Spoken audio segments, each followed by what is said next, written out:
กคนวันนี้มาอยู่กับช่องส้มซีชาแนลนะคะส้มวันนี้นะคะส้มก็จะพานะคะทุกคนนะคะไปเดินเล่นที่สวนหย่อมหรือสนามหญ้าใกล้ๆบ้านเราเลยนะคะใกล้บ้านเรานะคะสวัสดีค่ะทุกคนวันนี้นะคะมาอยู่กับช่องส้มซีชาแนลนะคะวันนี้นะคะส้มก็จะพาทุกคนนะคะไปเล่นที่สนามหญ้าหรือสวนหย่อมใกล้บ้านเรานะคะดูกันเลยวันนี้เราพาน้องแมววันนี้ส้มพาน้องแมวมาด้วยนะคะอุ้มน้องมา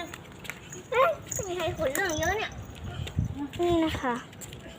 ไปดูกันค่ะตรงนี้ก็จะเป็นโต๊ะหินปูนนะคะหนังด่าความสะอาดนี่นะคะจะมีหญ้าแบบธรรมชาติเกิดเองเลยนะคะเยอะแยะไปหมดเลยเดี๋ยวเราไปดูที่กว้างๆกันบ้างค่ะตรงนี้ใหญ่ๆเลยนะคะที่กว้างใหญ่นะคะจะไม่มีสิ่งสกปรกเช่นแมวและสุนัขนะคะจะไม่มีเลยนะคะและมีดอกไม้ด้วยนะคะสวยมากเลยนี่นะคะ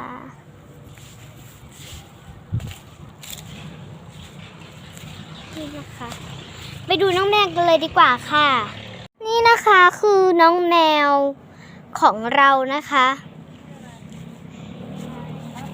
อันนี้ชื่อน้องกระทินะคะเป็นเพศเมียนะคะส่วนตัวนี้ชื่อแตงไทยนะคะเป็นเพศผู้นะคะน่ารักทั้งคู่เลยแต่ติดอยู่อย่างเดียวนะคะก็คือดื้อนะคะนี่นะคะ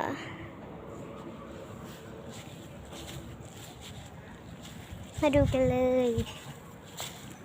คือร่มรื่นมากเลยนะคะและดีมากด้วยนะคะ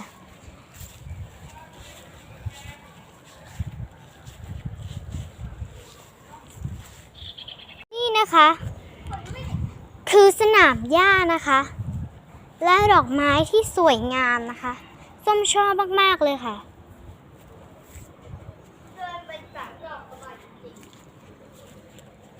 นี่นะคะทุกคนคะ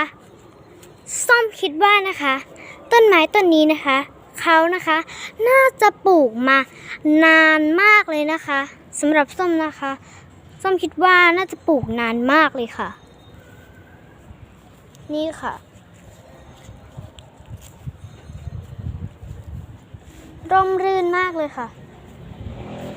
ต้นไม้เยอะแยะเลยค่ะนี่ค่ะไปดูกัน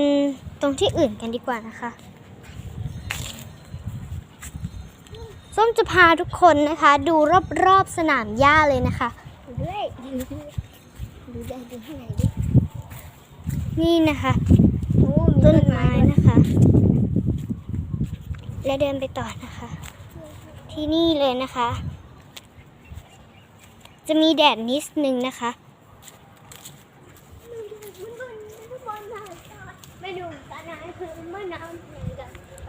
แล้วขออนุญาตเสียงที่ดังนิดนึงนะคะ